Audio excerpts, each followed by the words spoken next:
Tashitale. My name is Gelungma Tupten, and the uh, Office of Information and International Relations for the Central Tibetan Administration very kindly asked me to give a talk about preserving Tibetan culture and environment for the celebration of a year of gratitude to His Holiness the Dalai Lama. So I feel very privileged to be able to give this talk. For many years, I lived in Dharamsala, and this was back in the 70s and 80s and 90s. And I went to the library classes, I did my meditation, but I didn't pay a lot of attention to the surrounding Tibetan community. And it's only years later that I see how that community sustained me and held me and welcomed me to learn the Tibetan teachings, Tibetan Buddhist teachings, which are now the bedrock of my whole life. So to be able to repay the kindness of the Tibetan community by talking on the subject is actually a great privilege for me. So the talk, I want to talk a little bit about early successes and then talk more specifically about preserving the culture and then preserving the environment. Okay, so early successes. What I think was just amazing was how when the Tibetans came out of Tibet in March of 1959 into India, welcomed by the kindness of the Indians, but as a very traumatized people having to flee their homeland, the first thing that they did under His Holiness's guidance was set up a governmental structure to help the people.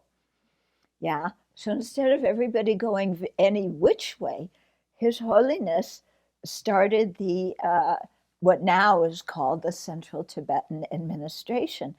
And so foremost in that was meeting the practical needs of the people for food and clothing, medicine and housing. And so the monks were sent to Buxa, where they continued their studies as best as they could. Their jobs were found for the lay people, making roads.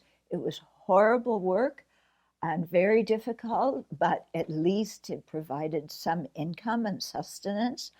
And then also, right away, they established baby homes, orphanages, children's homes, and schools so that the children coming out of Tibet as exiles can have an education, and so that they could grow up feeling loved and feeling like they belonged. And so this was all done within, a few weeks of going into exile in 1959. So it was really quite remarkable. And then also in setting up a government, His Holiness right away wanted it to be a parliamentary government. And so there was a Sikang, which he appointed for several years.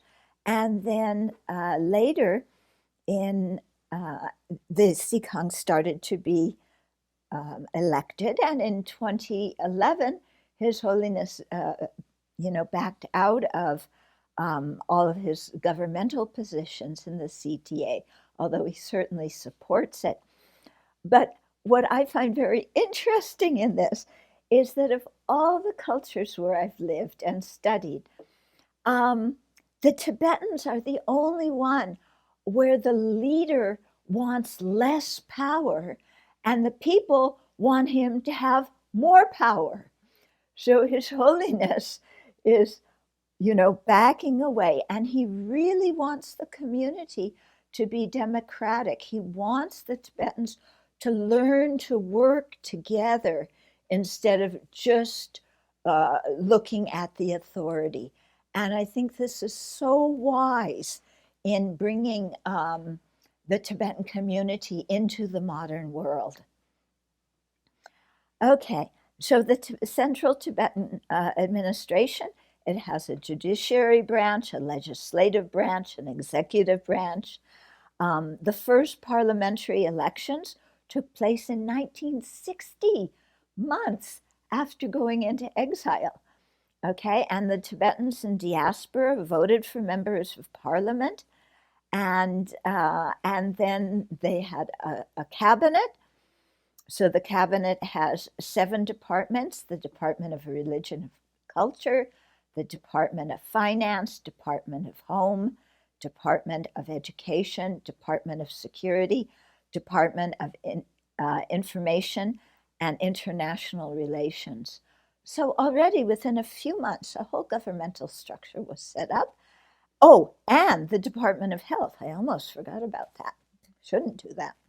So, establishing a functional government so soon after going into exile is a phenomenal thing that the Tibetans did under His Holiness's guidance.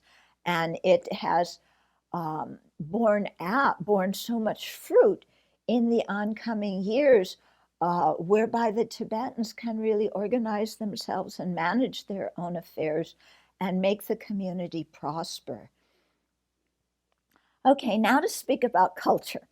So culture consists of many facets: language, religion, history, values, the arts, crafts, tradition, song and dance, many different aspects to culture. His Holiness himself says that although he has withdrawn from his role in the government, he says, I retain a responsibility to try to preserve Tibetan Buddhist culture, which is a culture of peace and compassion. My concern no longer is a struggle for political independence, but to focus on the preservation of Tibetan culture, religion, and identity. Okay, so at present, there are many institutions that the Tibetans have set up to do this. So let's start first with religion, okay? So as a basic ingredient to Tibetan culture. So since the 7th century, the Tibetan people have developed their own language, religion, and culture. And Buddhism was introduced at this time, and it has had a really singular influence on Tibetan culture. All the Buddhist traditions, Nyingma, Sakya, Kagyu, Gelu, Jonang, as well as the pre-Buddhist Bon tradition, have been reestablished in India, and many have centers internationally. And so that itself is a wonderful achievement. And so as religion is the part of Tibetan culture with which I am most familiar, I'd like to make some comments on it. When they asked me to do the paper, the Department of Information and International Affairs also said, that asked me to include suggestions and guidance that will help translate His Holiness's thoughts and insights on these topics into actionable projects in the near future. So with their permission and with my very limited knowledge and abilities, I'll try to do that and add a few of my suggestions in there too. Okay, so first, just start out with, I have incredible gratitude, tremendous gratitude to the Tibetan Sangha, and especially my own spiritual mentors for sharing the precious Buddha Dharma with me. It's completely changed the trajectory of my whole life.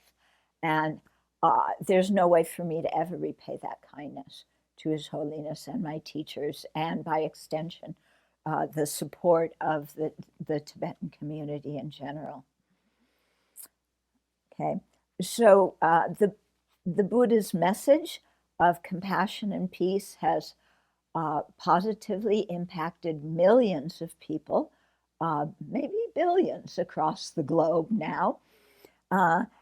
Not only in Asia, but also in the West. And in many of these cultures, they really need a lot of inspiration from compassion, especially my own culture. I'm American. So, yeah, we can really use his His Holiness's teachings right now. Okay, so as an example of how Buddhism infuses so many aspects of Tibetan culture and society, I want to recall one of the protest marches that I participated in when I lived in Dharamsala. And these marches happened periodically. Usually they would start up in McLeod Ganj. Everybody would walk to the main temple. There would be some talks there, and then from the main temple, walk down to Ganki or even to Dharamsala. And in most protest that marches that I've participated in my life, people are angry, they're shouting, they're screaming, they're demanding. It's not a peaceful affair at all. And what was so shocking for me to participate in the Tibetan protests, everybody was very peaceful. We were all holding candles, walking peacefully. At the first, there was some calls, what do we want? And people responded, freedom, when do we want it? We want it now. So there were a little bit of that. But then everybody started chanting, Janju Sem Cho Rinpoche, Ma Ke Panam Ke Gyurchi, Ke Panyam Parme Paryam, Gone Gandu Palwar Show. This was the first protest where the people were saying, may the precious Bodhi mind, not yet born, arise and grow. May that born have no decline, but increase forevermore. So protesters praying for compassion, praying for altruism. That is a strong message. Okay, so that's the extent to which Buddhism has really influenced Tibetan culture. So talking more specifically about monastic education, His Holiness has advanced some really progressive ideas. And so in specific, he has said that he wants to increase the educational opportunities for the nuns and for lay people. And this is fantastic. Now the nuns in the main nunneries, they have the same educational program, save the Vinaya topic, as the monks do, and many of them have become geshimas, which is a first in Tibetan culture. And I think these nuns will do much to really preserve the religion and culture and educate the young people. So all of this was unheard of when I first came to Dharamsala in 1976. Okay. In addition, now IBD accepts nuns, it accepts Tibetan lay students, it accepts foreigners. So again, an expanse in educating people in the Tibetan Dharma. There are many people from Asian countries, from China and even mainland China and Taiwan, Japan, Korea, who have come to study at IBD. It's really wonderful. And also now some Indians are studying there. So this way of spreading the Buddha's message of peace in many cultures also spreads Tibetan Tibetan culture, which is so involved with Buddhism. Okay, so to continue this expansion of educational opportunities, I have a few suggestions, if I may. I'd like to propose that the monks who live in the large monasteries conduct weekly Dharma talks in the surrounding settlements, and that the nuns also do that. And this would really elevate the Tibetan lay followers from just having the role of making offerings and requesting pujas to actually learning the precious Buddha's teachings. And I think this would be a tremendous way for them to educate the children, because now they would study, they would practice, they would meditate, and it would really bring the Tibetan community together in a very, very harmonious way. And I think especially having the nuns teach the women in the settlements would be very effective in having families want to give some of their sons to the monasteries. And I know that the monasteries are now suffering from a lack of new enrollees, which they want and they need. Okay, His Holiness has also been quite outspoken about his wish that the nuns be able to receive the Bhikshuni or Gelangma ordination, and he has encouraged much research into that topic. It's a very slow process of gaining agreement, so this wish of His Holiness hasn't yet come to fruition, but hopefully in the future it will. Okay, expanding monastic education further, His Holiness has approved a general education for the young monastics, where they learn not only traditional Dharma topics, but also social studies, science, geography, Tibetan language, and so on. So a much more general education, which will allow the monks to communicate the Dharma better to people in society. And most noticeable in that aspect is the increase in science education among the adult monks and nuns, even with some of the monks and nuns attending Emory University in America, and then returning to India to become science teachers in the monasteries themselves.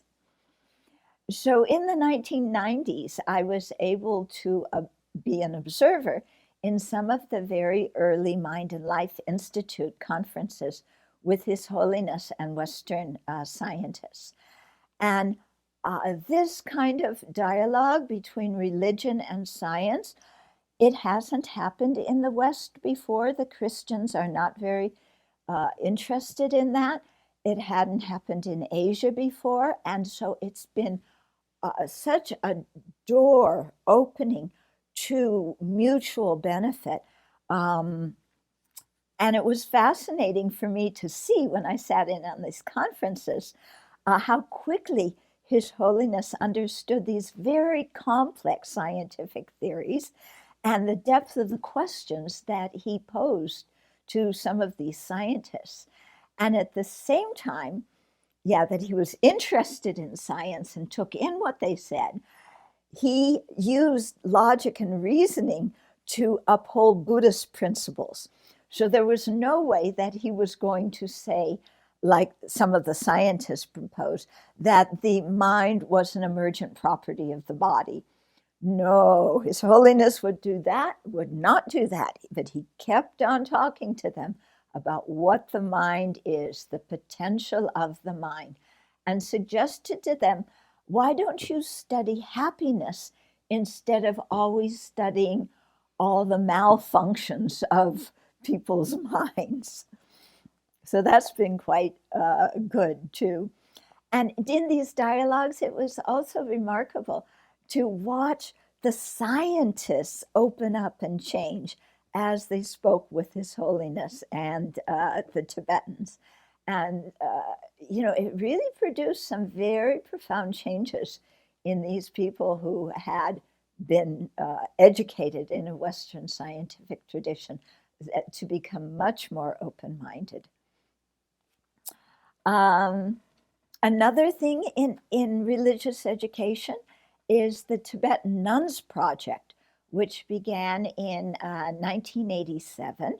And so they've been very involved in creating nunneries, restoring nunneries, promoting education among the nuns, making sure they have teachings, making sure that they do the Geshe exams and the debating tests and everything. So now, under TNP's guidance, there's 7 nunneries with over 700 nuns. And then there's also many other nunneries in the community. And they take care also of the health of the nuns, which is very, very important. So in the last few decades, global interest in Tibetan culture and religion has increased because of His Holiness's open-mindedness and talking to anybody who is interested, okay, in the Buddhist teachings. And so now people have realized that Tibetans can contribute a lot to the world in terms of developing inner values of peace and compassion, and also ethical conduct. And so now even well-known scientists are engaging in exploring and researching the scientific and philosophical aspects of Tibetan Buddhism in bringing holistic well-being to human beings, irrespective of their faith. So this is quite important. His Holiness has also been very direct about the need to improve monastic discipline, saying that quality is more important than quantity when it comes to the monastics. So I teach a lot in East Asia, South Asia, various countries, and some people have expressed doubt to me about Tibetan Buddhism due to having seen some inappropriate behavior on the part of some Tibetan monks. And so this makes me very sad because the Tibetan Buddhist tradition is so beautiful and so worthwhile, but the reckless or manipulative actions of even just a handful of monks has damaged people's faith in Tibetan Buddhism in Taiwan, Singapore, Malaysia, and so on. So since we all love and revere the Buddha Dharma, all of us must take responsibility to preserve it. And the basic way we do that is by upholding the Buddha's ethical standards, being honest and kind and compassionate people, not succumbing to the 8 worldly concerns for sexual gratification or money or whatever. Okay, so His Holiness, this is a strong point he's spoken about many times in the South to the monasteries. Another innovation that His Holiness has made is encouraging Tibetan Buddhists to be non-sectarian. And so when their Dharma knowledge is stable, then to study with the great masters in the other Buddhist traditions and to stop the kind of rivalry and misconceptions that sometimes happen between the Tibetan traditions. We're all one Buddhist family, and that's His Holiness's message to us. I was also very touched by how His Holiness is recognizing and emphasizing Tibet's religious and cultural roots in India and welcoming more and more Indian students to come and learn the Dharma. okay? And doing this as a way so that the Indians can appreciate their own culture, which definitely includes Buddhism, because Tibetan Buddhism's roots lie in India. And so now at Tibet House in Delhi, there's many Indian students as well as international students studying a diploma program in Tibetan Buddhism there, which is really wonderful. And just a month or two ago, I was watching online some teachings His Holiness gave that were requested by the Indian Dharma students. And I was so impressed with the level of questions that they asked His Holiness. It was really, they were asking very profound questions. So it was really wonderful to see the Indians now coming to the Tibetans to learn the Dharma, and the Tibetans repaying the kindness of the Indians for welcoming them in as refugees into their country by sharing the Dharma teachings with them. Okay, so religion is one aspect of culture. Education is another.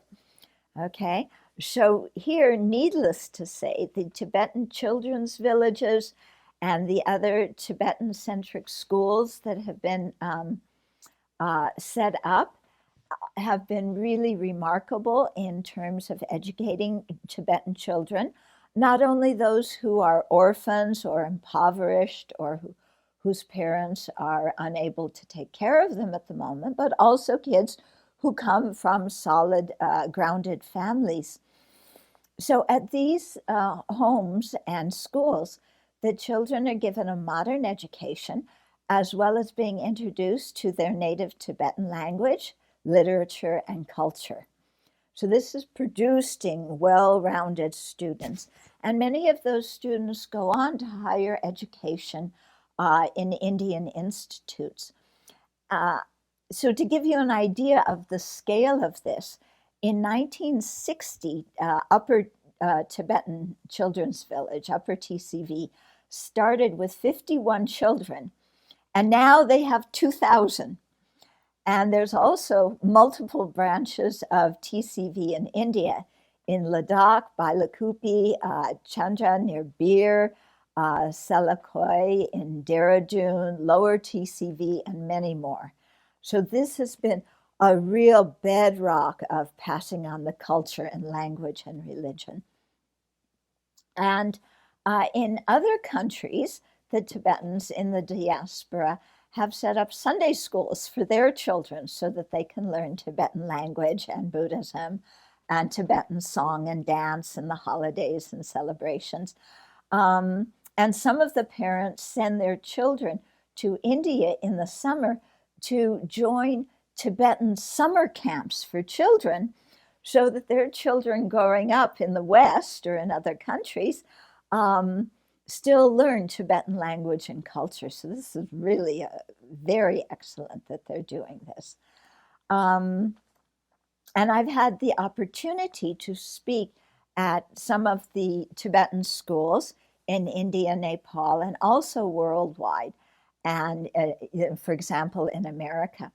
And what's interesting here is the Tibetan children have had a modern education and somewhat of a Buddhist education, but they're curious. They want to understand Buddhism more. They aren't content just to recite the prayer to Manjushri at the beginning of their classes in the middle of the day, at the beginning of the day.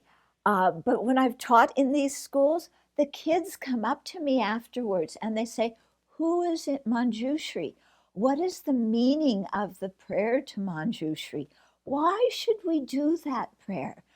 They ask, are there really other realms of existence? How do we know rebirth exists? Is there a proof for rebirth? Please teach me about karma. I want to understand karma. Yeah. Please teach me how to have compassion for people I don't like. So these are the questions of the Tibetan teenagers and the young adults. And they're the same questions that many Westerners ask when they're introduced to the Dharma. So I think I would like to encourage that these young people have much more of a Dharma education, not just reciting the prayers and making offerings, but really learning the meaning of Dharma, because this will preserve the harmony and the morality of the Tibetan community. And it is this harmony and morality and ethical conduct and emphasis on compassion that gives that makes people in the world respect Tibet, that and Tibetans, that makes them sympathetic to the Tibetan cause, to the Tibetan wish for autonomy. Yeah. So it's important to really keep up the education in these qualities with the younger generation. And my experience is the younger generation want to know. So let's teach them. And here I want to take a few minutes and talk to the Tibetan youth, just me to them, okay? So first thing is be proud of your Tibetan culture, okay? You have something else that some of your classmates don't have. So you may live in another country, you may study with students of other cultures, there may be the predominant pop culture across the globe now, but don't lose track of your origins. And because your Tibetan culture, and especially the Buddha Dharma, can help you so much in your lives. I came to Buddhism in my 20s.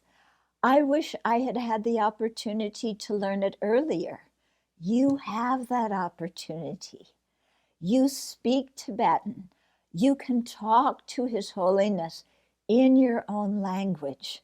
You can talk to some of the wise monks and nuns in your own language, okay? Please take advantage of this opportunity. Yeah, be proud of your culture. Don't feel like you have to be like everybody else. I grew up in a minority culture in America. My family didn't have Christmas trees. We didn't celebrate the same holidays as my classmates. But in retrospect, I am so glad that I had that experience of being different and coming from a different culture and learning my own roots and the value and confidence that that gave me. So I really encourage you in that way. And some of you may have interest in monastic life. Please pursue that interest. Yeah, being a monastic is a wonderful way to live. It's very meaningful. It upholds your Tibetan culture. It gives you a way to communicate in a very beneficial way with people of all countries and all nationalities. So take that into consideration. And another thing to the youth is His Holiness really cares a lot about you. A few weeks ago, again on Zoom, I was watching teachings that His Holiness gave that were requested by the young Tibetan students. And even though this was all happening online, not in person, to watch how His Holiness spoke to the Tibetan youth, how he addressed you, yeah, it was so, for me, very, very moving. It was like he was taking all of his wisdom, all of his compassion, and as best as he could, pouring that into you, seeing your potential, seeing your skills and your gifts and what you can do on the basis of having a good education, on the basis of learning the Dharma. The love that he showed for the young Tibetans, just through how he looked and taught at you, is just astounding. So please pay attention to that. Yeah, you have a special opportunity. Don't throw it out the window. Really use it to benefit yourself, your family, the Tibetan community, the entire world. Then, next, I want to talk about cultural institutions that the Tibetans have set up under His Holiness's guidance. And this has been really remarkable, the number of cultural institutions that have opened in India and abroad. I will only name a few of them, so my deep apologies to all of the others that I am not naming. You exist and your work is valuable. Okay, so the Library of Tibetan Works and Archives, it opened in 1970 and it has expanded year by year. When I first went there in 1976, there were English Dharma classes, Tibetan language classes, a small foreign language library, a larger Tibetan text and manuscript library. And that was fantastic for the 70s. Now, the Library of Tibetan Archives is vastly expanded. There's now a 1-year diploma course and a 2 years master courses in Tibetan Buddhist studies. There's a museum. There's science studies and science laboratories. The library is holding many short courses in IT, in digital security. There's symposiums for teachers. There's educational conferences and a variety of other educational opportunities for Tibetans and foreigners. And the library is now publishing more and more books as well. So it's just been astounding, the role of the library in Tibetan culture. And now they are establishing a branch in Bengaluru or Bangalore called the Center for Tibetan Studies. Okay. In addition, in Bangalore, there's now the Dalai Lama Institute for Higher Education. In Rajgir, there's the Nalanda University. And at Goa University, there is now the Dalai Lama Chair for Nalanda Studies. And there are several chairs and departments dealing with Tibetan Buddhism and culture in Western universities. So this has been a tremendous way to really share Tibetan knowledge with the world.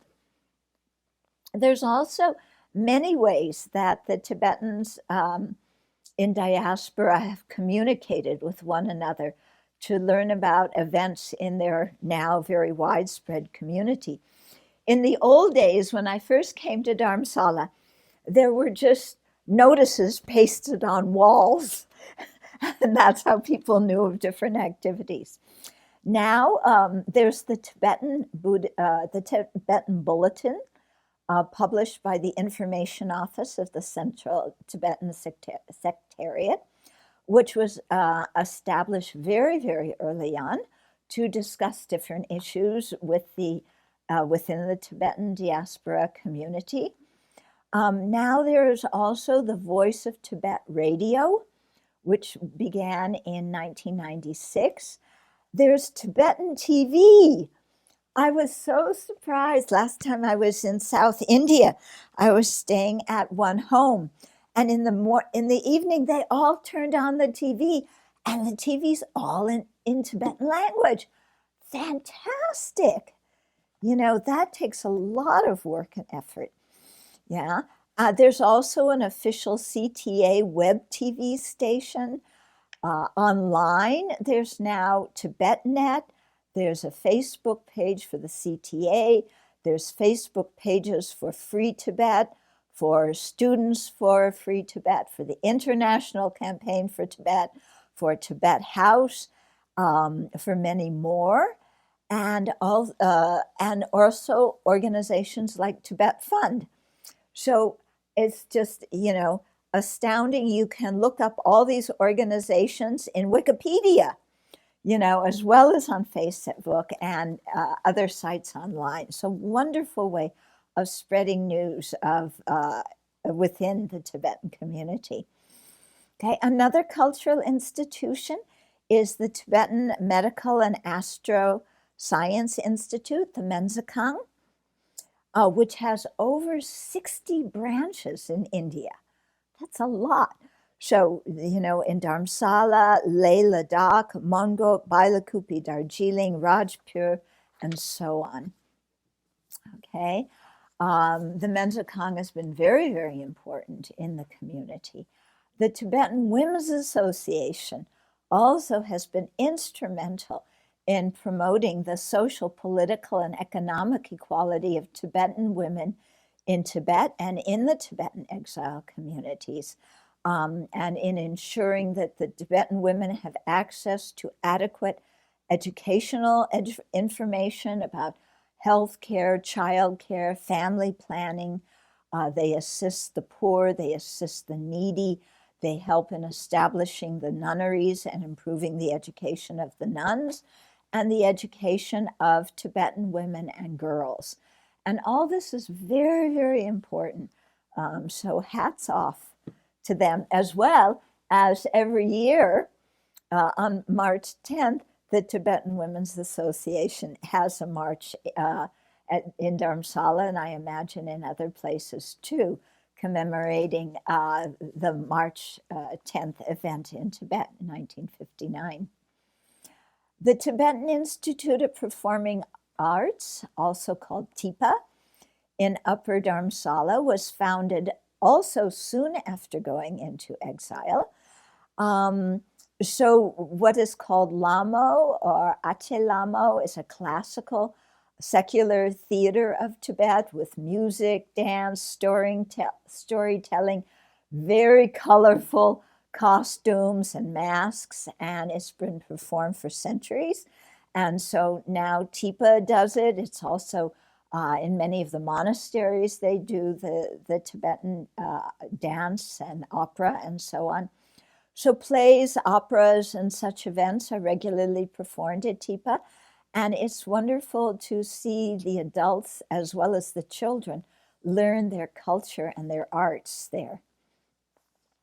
Norbalinka Institute, is located in Sidhpur, below Dharamsala. It was founded in 1995 to preserve Tibetan literary and artistic forms. And there students learn the intricate art of Thangka painting according to the centuries-old methods of masters that has been passed down generation to generation. Other Tibetan artists teach statue making, screen printing, applique, wood carving, wood painting, paper making, wood and mental crafts. It's astounding in terms of preserving the culture and the arts and the crafts. And they do beautiful work there, really beautiful. The Academy of Tibetan Culture, established in 1997, affiliated with Norbalinka Institute, offers a 3-year course of higher education in traditional Tibetan studies, as well as English, Chinese, and world history. And the research department at Norbalinka is compiling a comprehensive encyclopedia of Tibetan culture. Wow. Okay. Then we have Gompha Tibetan Monastery Services, which is now live streaming pujas at Tibetan monasteries in India, so that donors who request pujas can watch the pujas as they are occurring in the monasteries and nunneries. And it's also making available Dharma teachings of some of the Khenpos and the Geshis and other Tibetan and Western monastics. Okay, so like I said, there's many more Tibetan organizations that are preserving Tibetan and language and culture and religion, and my deep apologies for not being able to credit each of you, but like I said before, your work is very valuable. So to conclude this section on Tibetan culture, I want to quote His Holiness. He said, Tibetan cultural and religious traditions emphasize the inner values of truth, kindness, peace, and the well-being of humanity. I am seeking a meaningful autonomy for the Tibetan people that would ensure the long-term survival of our Buddhist culture, our language, and our distinct identity as a people. The rich Tibetan Buddhist culture is part of the larger cultural heritage of the world and has the potential to benefit our brothers and sisters everywhere. So that's the first part of my talk, preserving Tibetan Buddhist culture. The second part is the environment. Okay, so His Holiness in recent times has really begun to speak about climate change and global warming much more, as well as just maintaining a clean, healthy environment for people. And these, he's saying it much more in teachings, and it's really, really important because, as he says, this planet is our home, and it's our only home. And if we don't take care of it, who's going to take care of it? And he also said, to many people's delight, that if the Buddha appeared today, the Buddha would be green. And if His Holiness had to join a party, he would join the Green Party. Okay, so first, to talk about the environment in Tibet. So speaking of that in particular, His Holiness said the large-scale deforestation in Tibet is a matter of great sadness, not only for the local areas, which have lost their beauty, but also for the local people who now find it difficult to collect enough wood for cooking. Relatively, these are small problems, but looking from a wider perspective, many of the rivers that flow through large areas of Pakistan, India, Bangladesh, China, Vietnam, Laos, Cambodia. So rivers such as the Yellow River, the Brahmaputra, the Yangtze, the Salween, and the Mekong all originate in Tibet. Okay? At the sources of these rivers, large-scale deforestation and mining are occurring. And this pollutes the rivers and affects the health and welfare not only of people in Tibet, but all the people of other countries downstream. And if global warming reaches such a level that these rivers dry up and Tibet starts to look like a desert, like Afghanistan, there would be terrible consequences for at least 1 billion, if not more, people dependent on the water from these rivers at the plateau at the roof of the world. So preserving Tibetan environment isn't just to benefit Tibet, it's to benefit many people in many different countries, as well as the entire planet. So Tibetans have a great respect for all forms of life, and this feeling is enhanced by the Buddhist faith, which prohibits killing sentient beings, whether human or animal. So prior to the Chinese communist invasion, Tibet was an unspoiled wilderness sanctuary in a unique natural environment. Sadly, in the past decades, the wildlife and forests of Tibet have been almost totally destroyed, and the effects on Tibet's delicate environment have been devastating. What little is left in Tibet must be protected, and efforts must be made to restore the environment to its balanced state. This is very important. Okay. Now to talk about climate change. So environmental concerns can't be focused just on one area, because the climate at one part of the globe is influenced by and in turn influences the climates all over the globe and all the other people living there.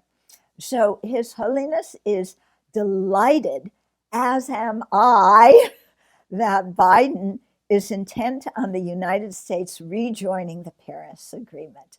Yeah, this is very important. And His Holiness has said, I have no hesitation to support initiatives that protect the environment. This is a question of survival because this beautiful blue planet is our only home. Okay, so scientists have recently cautioned that we must reduce our carbon imprint when it concerns also food. Before, the emphasis was on fossil fuels and transportation. But what people have understood now is that food production now accounts for, I think, almost a third of some of the greenhouse effect things. And within this, eating meat is very bad for the ecology because feeding, raising, and transporting cattle vastly increases the amount of methane released in the atmosphere. Most people don't know this, yeah? But raising cattle, it releases so much methane. It really pollutes the air and the land, okay? So this is a quote from His Holiness.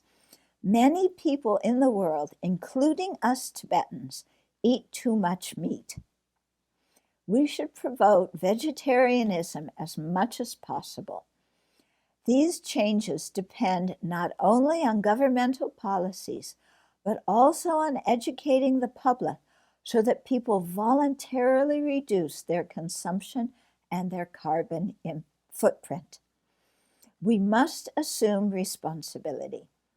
Recent studies suggest that the world is getting close to exceeding its carbon budget.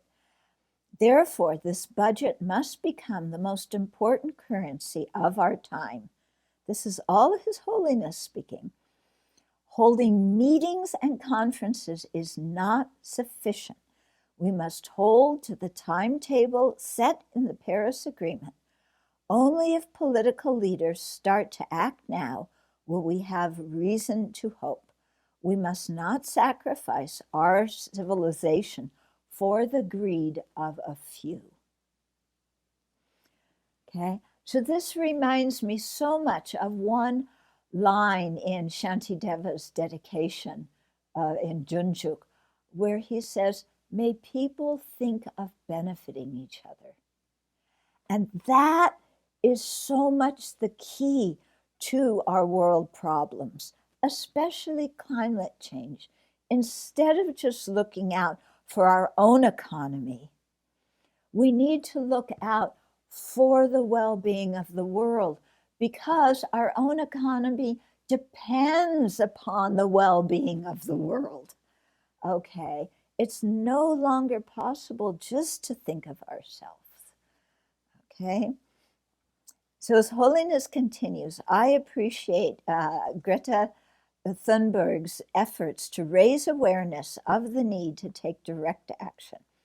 Her effort to elevate the issue of global warming among school children and political leaders is a remarkable achievement. Despite being very young, her sense of universal responsibility is wonderful. So this is, something that all the young people worldwide could take as an example. What you do, what you think makes a difference. I know when you're young, you want to change the world, okay? My generation was just exactly like that. But we couldn't change the world, but we did have an important effect. My generation stopped the Vietnam War. Your generation can stop the climate crisis. Yeah. So it really depends on all of you stepping forward, taking responsibility, both your personal responsibility for your own consumption and not wasting things, as well as helping your own community and the world. And you can have and will have a profound impact if you work together. So overconsumption harms the environment as well as harming people's minds. And it makes them value possessions over people. It makes them value greed over compassion.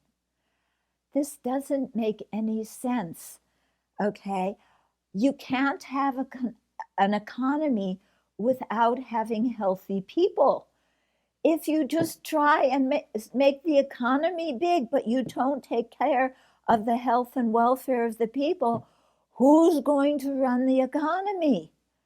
If you're only looking out for your own family and greed so that the rich get richer, who's going to buy your products? Nobody else. But 1% of the 1% is going to have enough money to buy things. Okay. And also, nobody's going to care about each other. And then you'll wind up with this havoc that is beginning to occur in my country. Yeah.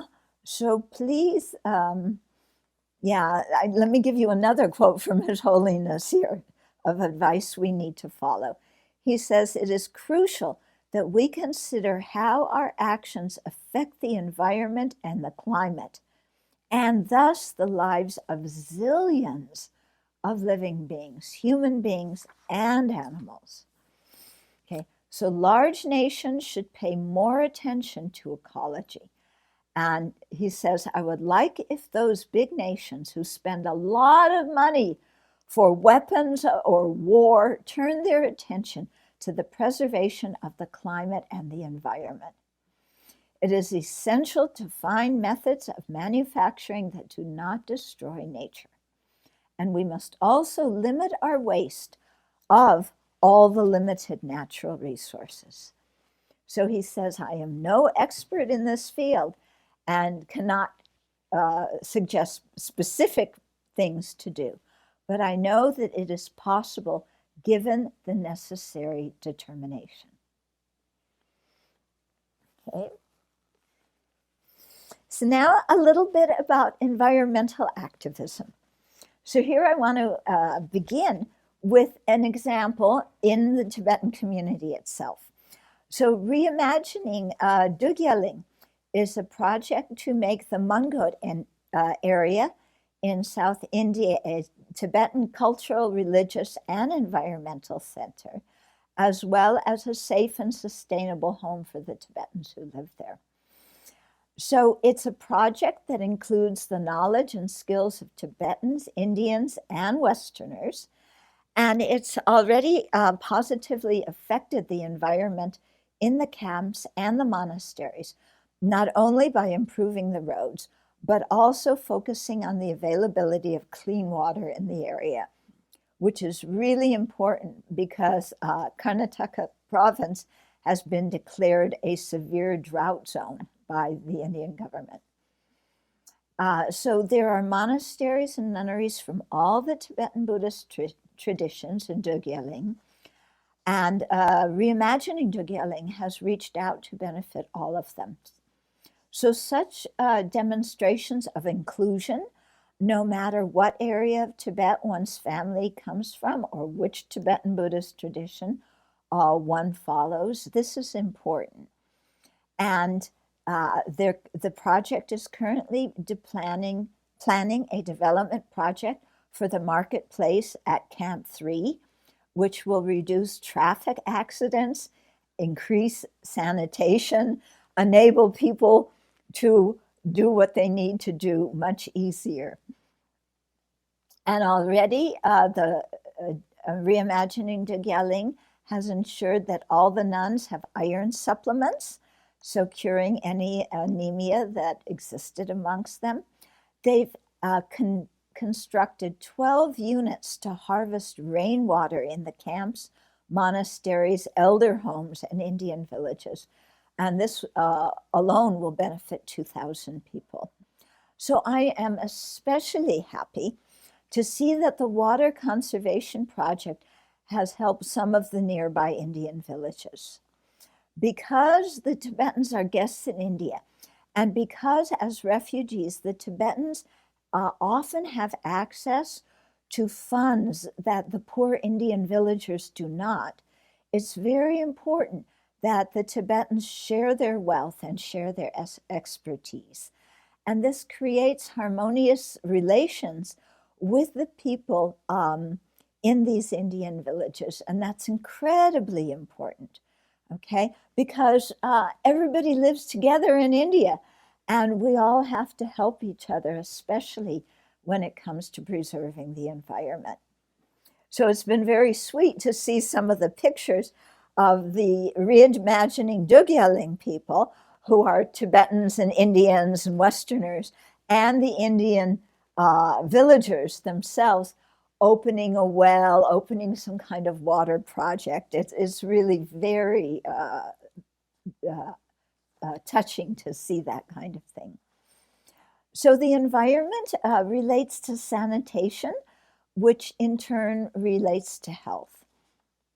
So with the glaciers in the mountains above Dharamsala melting, the area below that depends on them now experiences a water shortage, so that they have to drive water trucks up the mountain.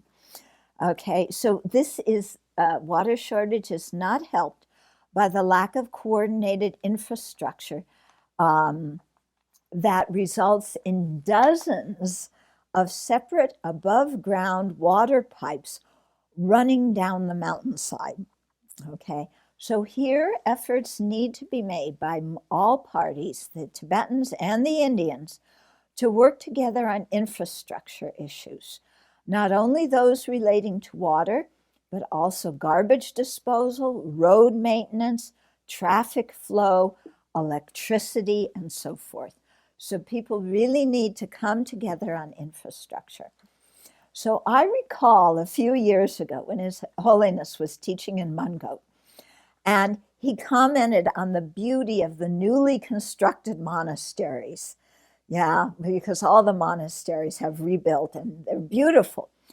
And then His Holiness said, but between these beautiful, clean buildings and their gardens lay pools of muddy water and garbage galore. In other words, the common areas, the roadways, the pathways, some of the unplowed fields,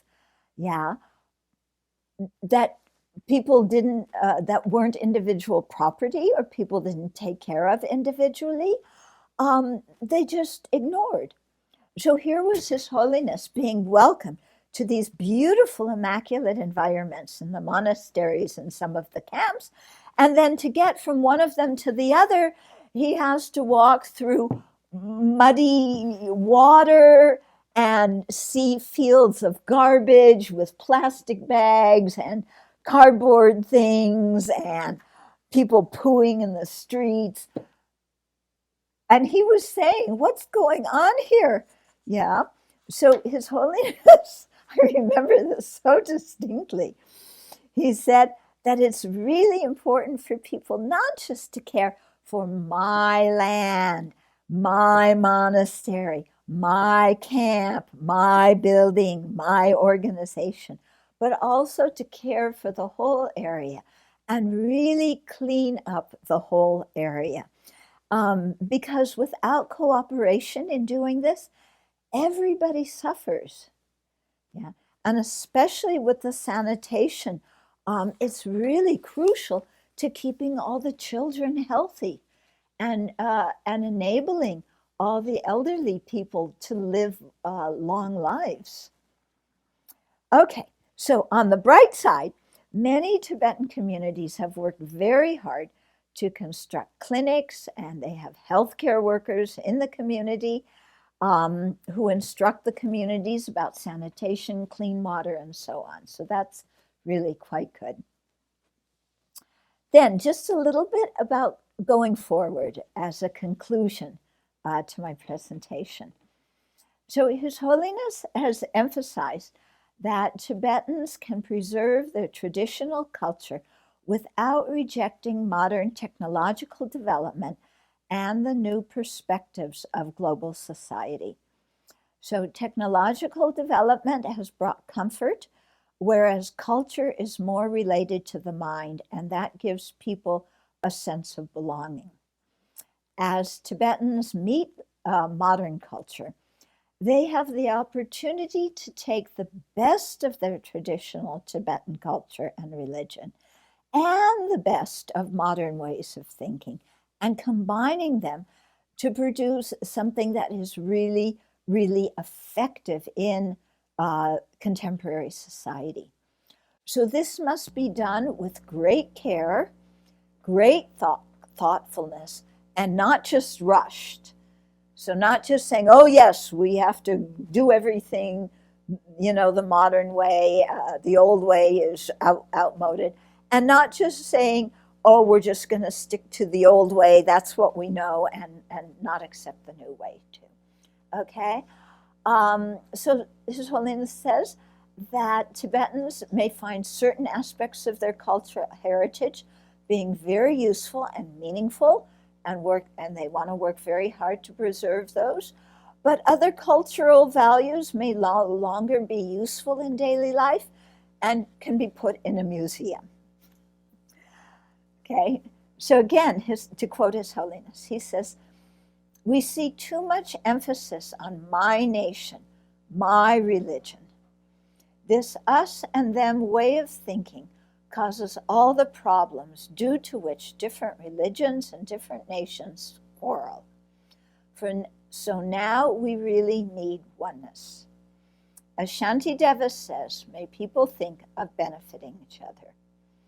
Only through each of us cultivating compassion and wisdom can we solve our difficulties and prevent future problems from arising. He continues, it is my sincere desire, as well as that of the Tibetan people, to restore Tibet to its invaluable role by converting the entire country, comprising the 3 provinces of Utsang, Kham, and Amdo, into a place of stability, peace, and harmony once more. In the best of Buddhist tradition, Tibet would extend its services and hospitality to everyone to further the cause of world peace and the well-being of humankind and the natural environment that we share. So with that, I want to thank you for this opportunity to speak of His Holiness's contribution and to share a few of my ideas. I hope they've been helpful, and to really rejoice at everything the Tibetan people have been able to accomplish in a very short amount of time since going into exile. Thank you.